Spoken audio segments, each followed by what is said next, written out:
আসসালামু আলাইকুম প্রিয় দর্শকবৃন্দ। ইনভেস্টমেন্ট মেন্টর কবির এবং আইএমকে ফিনটেক স্কুল চ্যানেলে আপনাকে স্বাগতম। এই চ্যানেল দুটিতে আমি এবং আমার টিম মেম্বার্সরা আপনাদের জন্য নিয়মিত লার্নিং ভিডিও বানিয়ে থাকি। আসুন একসাথে স্মার্ট ইনভেস্টর হওয়ার চেষ্টা করি। যদি নতুন হয়ে থাকেন তাহলে এখনই চ্যানেল দুটিকে সাবস্ক্রাইব করুন এবং আমাদের সাথেই থাকুন। প্রিয় দর্শকবৃন্দ, আমরা বিশ্বাস করি নলেজই আপনার সবচাইতে বড় সম্পদ। শেয়ার বাজারে সাফল্য ভাগ্য বা ঝুঁকিপূর্ণ জোয়ার উপর নির্ভর করে না, এটি নির্ভর করে একটি সুস্পষ্ট নলেজ বেসড স্ট্র্যাটেজি এবং সাইকোলজিক্যাল ডিসিপ্লিনের উপর। তাই আমাদের চ্যানেলের পক্ষ থেকে মোমেন্টাম ট্রেডিং এবং ইনভেস্টিং এর উপর 1-to-1 মেন্টরশিপ প্রোগ্রাম আমরা চালু করেছি। যারা মোমেন্টাম ট্রেডিং অথবা মোমেন্টাম ইনভেস্টিং শিখতে চাচ্ছেন তারা চাইলে 1-to-1 মেন্টরশিপ প্রোগ্রামে জয়েন করতে পারেন। এই মেন্টরশিপ প্রোগ্রামটি আমরা 3টি ফেজে কমপ্লিট করব। প্রথম ফেজে আপনাকে মোমেন্টাম মাস্টার কোর্সটি করানো হবে। এরপর আপনি অল্প পরিমাণ টাকা নিয়ে মার্কেটে কিছু ডেমো ট্রেড করবেন। সেই ডেমো ট্রেডে যে ভুল ভ্রান্তিগুলো হবে সেগুলো নিয়ে আমরা একটা রিভিউ ক্লাস নিব। এরপর আপনার ভুলগুলো সংশোধন হয়ে গেলে আপনি মার্কেটে রিয়েল মানি নিয়ে ট্রেড করতে যাবেন এবং 30 থেকে 40টা রিয়েল ট্রেড করবেন। তারপরেও যদি আপনার ভুল ভ্রান্তি থাকে তাহলে সেগুলো আমরা অ্যাডজাস্টমেন্ট করে দিব অ্যাডজাস্টমেন্ট ক্লাসে। এরপর আপনি মার্কেটে নিজে নিজে কনফিডেন্টলি মোমেন্টাম ট্রেডিং এবং মোমেন্টাম ইনভেস্টিং করার জন্য পুরোপুরি প্রস্তুত হবেন বলে আমরা বিশ্বাস করি। মার্কেট যদি আপট্রেন্ডে থাকে এটা 3 মাসেই কমপ্লিট হবে, কিন্তু মার্কেট যদি কারেকশন মোডে থাকে তাহলে হয়তোবা এই প্রোগ্রামটি শেষ হতে 6 মাস পর্যন্ত সময় লাগতে পারে। দর্শক, আপনি যদি সত্যি সত্যি নিজের উপর আস্থা রেখে কনফিডেন্টলি নিজে নিজে অপরের উপর নির্ভর না হয়ে সাকসেসফুলি মোমেন্টাম ট্রেডিং অথবা মোমেন্টাম ইনভেস্টিং করতে চান তাহলে এখনই আমাদের 1-to-1 মেন্টরশিপ প্রোগ্রামে জয়েন করার জন্য ইমেল করুন imkfintechschool@gmail.com অথবা investmentmentorkobir@gmail.com। এই ঠিকানায় ফিরতি ইমেলে মেন্টরশিপ প্রোগ্রামের বাকি ডিটেইলগুলো দিয়ে দেওয়া হবে। আচ্ছা, আমেরিকার অর্থনীতিতে ঠিক কী ঘটছে এখন? আজকের এই আলোচনাতে আমরা গেনাও সেটারই গভীরে যাব। দেখব কিভাবে সরকারি নীতি, বিশ্বজোড়া প্রতিযোগিতা আর প্রযুক্তি এই সব কিছু মিলে আমেরিকার শিল্পক্ষেত্রকে একেবারে নতুন করে সাজাচ্ছে। চলুন এই জটিল বিষয়টাকে একটু সহজ করে বোঝার চেষ্টা করি। এই বিষয়টা শুরু করার জন্য চলুন একটা দারুণ উক্তি দেখি, নো হায়ার নো ফায়ার। মানে কোম্পানিগুলো নতুন লোক নিতেও ভয় পাচ্ছে, আবার পুরনোদের ছাঁটাইও করতে পারছে না। বাজারটা যেন এক জায়গায় এসে পুরোপুরি জমে গেছে বা ফ্রোজেন হয়ে গেছে। কিন্তু সওয়ালটা হলো, এমনটা হচ্ছে কেন? চলুন কারণটা খুঁজে বের করা যাক। এই যে ফ্রোজেন বা জমে যাওয়া মার্কেটের কথা বলছি, এটা আসলে কি? এটা ঠিকমতো বুঝতে হলে আমাদের একটা নির্দিষ্ট দিকে তাকাতে হবে, আমেরিকার গাড়ি শিল্প বা অটো ইন্ডাস্ট্রি।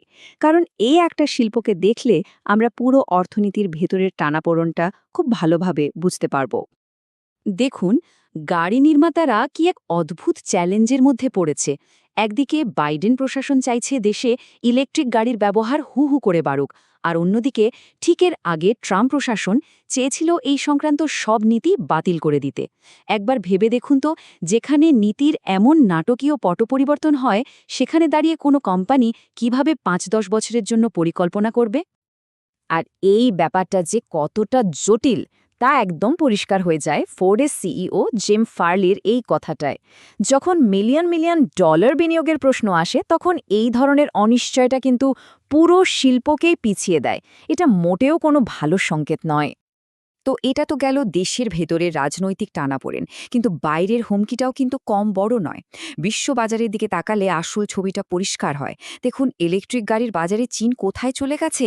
আমেরিকার বাজার যেখানে মাত্র 4 থেকে 5%, সেখানে চীন প্রায় 50% বাজার একাই দখল করে বসে আছে। মানে ব্যবধানটা বিশাল। আর এর ফলাফল কি? ফলাফলটা বেশ চমকে দেওয়ার মতো।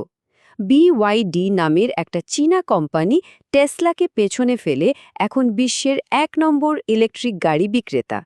ভাবুন, মাত্র 1 বছর আগেও এই জায়গাটা ছিল টেসলার। এটা শুধু একটা কোম্পানির সাফল্য নয়, এটা আসলে বিশ্বজুড়ে ক্ষমতার একটা বড় পরিবর্তনের ইঙ্গিত দিচ্ছে। এই সংখ্যাটা দেখলেই বোঝা যায় চ্যালেঞ্জটা আসলে কত বড়। চীনা কোম্পানিগুলো তাদের রপ্তানি করা প্রত্যেকটা গাড়ির জন্য সরকারের কাছ থেকে প্রায় $4,000 থেকে $5,000 সরাসরি ভর্তুকি পায়। মানে মার্কিন কোম্পানিগুলোকে এমন এক প্রতিযোগীর বিরুদ্ধে লড়তে হচ্ছে যে শুরু থেকেই কয়েক $1,000 এগিয়ে থেকে দৌড় শুরু করছে।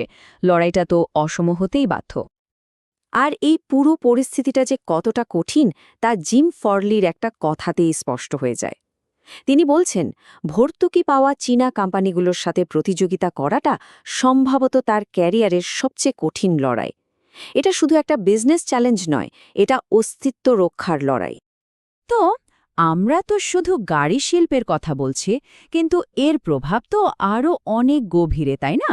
কারণ এই শিল্পের গল্পের সাথে জড়িয়ে আছে লক্ষ লক্ষ আমেরিকান কর্মীর ভাগ্য, আর এই কর্মীরাই কিন্তু সে দেশের অর্থনীতির আসল চালিকা শক্তি, আসল মেরুদণ্ড। ফোর্ডের সিইও অর্থনীতির এই অংশটার একটা দারুণ নাম দিয়েছেন, দ্য এসেনশিয়াল ইকোনমি। এরা কারা? এরা হলেন সেই 9.5 কোটি মানুষ যারা কারখানায় জিনিস বানান, ট্রাক চালিয়ে মালপত্র দেশের এক প্রান্ত থেকে অন্য প্রান্তে নিয়ে যান, বা আমাদের বাড়ির ভাঙা কল বা ইলেকট্রিকের লাইন সারিয়ে দেন। এক কথায়, যাদের ছাড়া আধুনিক জীবনটাই অচল। আর সমস্যাটা হলো, এই অপরিহার্য কাজগুলো করার জন্যই এখন প্রায় 10 লক্ষ কর্মীর ঘাটতি দেখা দিয়েছে। মানে একদিকে ডেটা সেন্টার বানানোর মতো আধুনিক প্রযুক্তি আছে, কিন্তু সেই সেন্টার বানানোর জন্য বা চালানোর জন্য যথেষ্ট ইলেকট্রিশিয়ান বা নির্মাণকর্মী নেই। কি অদ্ভুত পরিস্থিতি, তাই না? এখানে একটা অদ্ভুত বৈপরীত্য আছে। দেখুন, গত 20 বছরে হোয়াইট কলার বা অফিসের কর্মীদের প্রোডাক্টিভিটি বা উৎপাদনশীলতা 20 থেকে 30% বেড়েছে। অথচ এই এসেনশিয়াল বা অপরিহার্য কর্মীদের উৎপাদনশীলতা উল্টো কমে গেছে। মানে যে কাজগুলো আমাদের জীবনের জন্য সবচেয়ে জরুরি, সেই কাজগুলোতে আমরা সময়ের সাথে সাথে আরও অদক্ষ হয়ে পড়ছি। $30,000 এই উৎপাদনশীলতা কমে যাওয়ার কারণে একজন অপরিহার্য কর্মীর বছরে গড়ে এতগুলো টাকা আয় কম হচ্ছে। আর এটা কিন্তু শুধু একটা সংখ্যা নয়, এটা সরাসরি তাদের জীবনযাত্রার মানের উপর, তাদের অর্থনৈতিক নিরাপত্তার উপর একটা বড় আঘাত। এই পুরো পাজলের শেষ অংশটা হলো প্রযুক্তি, বিশেষ করে আর্টিফিশিয়াল ইন্টেলিজেন্স বা এআই। আর মজার ব্যাপার হলো, এআই এখানে একই সাথে একটা সম্ভাব্য ভিলেন এবং হিরো দুটো ভূমিকাতেই আসছে। একদিকে এটা যেমন হুমকি, তেমনি অন্যদিকে এটা পরিত্রাতার ভূমিকাও নিতে পারে। প্রথমে চলুন এর ভয়ের দিকটা দেখি। ওয়ালমার্টের সিইওর কথা অনুযায়ী এআই এর কারণে আগামী 5 বছরে তাদের 22 লক্ষ কর্মীর মধ্যে হয়তো মাত্র 10 লক্ষ কর্মী টিকে থাকবে। ভাবুন একবার, ওয়ালমার্টের মতো একটা বিশাল কোম্পানি যদি তাদের প্রায় অর্ধেক কর্মী ছাঁটাই করে দেয়, তাহলে লক্ষ লক্ষ মানুষের জীবনে তার কি বিশাল প্রভাব পড়বে। কিন্তু মুদ্রার তো আরেকটা পিঠও আছে, তাই না? এআই কিন্তু পুরো অর্থনীতির জন্য একটা গেম চেঞ্জারও হতে পারে। এটা উৎপাদনশীলতা বাড়িয়ে এমন এক অর্থনৈতিক প্রবৃদ্ধির সুযোগ করে দিতে পারে যেখানে মুদ্রাস্ফীতি বাড়বে না। মানে কর্মীরা আরও ভালোভাবে কাজ করতে পারবে, কোম্পানিগুলো তাদের বেতন বাড়াতে পারবে, কিন্তু বাজারে জিনিসের দামও বাড়বে না। আর এই সম্ভাবনাটা কিন্তু শুধু কথার কথা নয়, আমরা এর বাস্তব প্রয়োগও দেখতে শুরু করেছি। যেমন ধরুন ডাক্তারদের কথা। তাদের প্রতিদিন হাজার হাজার নতুন মেডিকেল রিসার্চের তথ্যের সাথে আপ টু ডেট থাকতে হয়। ওপেন এভিডেন্সের মতো এআই টুলগুলো এখন তাদের এই তথ্যের বোঝা সামলাতে সাহায্য করছে। ফলে তাদের মানসিক চাপ কমছে এবং তারা তাদের মূল কাজে, অর্থাৎ রোগীর সেবায় আরও বেশি মন দিতে পারছেন। আর এটাই আমাদের সেই মূল প্রশ্নের সামনে এনে দাঁড় করায়, প্রযুক্তি কি শেষ পর্যন্ত এই অপরিহার্য কর্মীদের জন্য একটা সাহায্যকারী টুল বা হাতিয়ার হয়ে উঠবে, নাকি তাদের চাকরি কেড়ে নেবে? এই একটা প্রশ্নের উত্তরের ওপরই কিন্তু নির্ভর করছে আমেরিকার লক্ষ লক্ষ কর্মীর ভবিষ্যৎ আর পুরো দেশের অর্থনৈতিক স্থিতিশীলতা। প্রিয় দর্শকবৃন্দ, আমরা বিশ্বাস করি ক্যাপিটাল মার্কেটে সাকসেস পাওয়ার জন্য জানার বা জ্ঞান অর্জনের বিকল্প কোনো পদ্ধতি নেই। তাই আমাদের চ্যানেলের পক্ষ থেকে আমরা 2টি কোর্স অফার করছি। Essentials of stock investing and trading নামে বেসিক টু ইন্টারমিডিয়েট লেভেলের একটা কোর্স আমরা অফার করছি।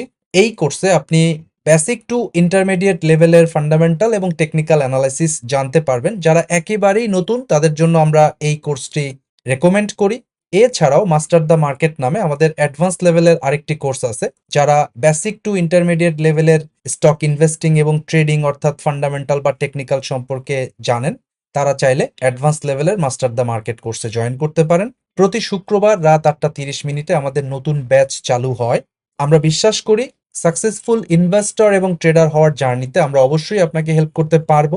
আপনার যদি শিখার ব্যাপারে পজিটিভ মাইন্ডসেট থাকে তাহলে আমাদেরকে ইমেল করুন investmentmentorkobir@gmail.com অথবা imkfintechschool@gmail.com।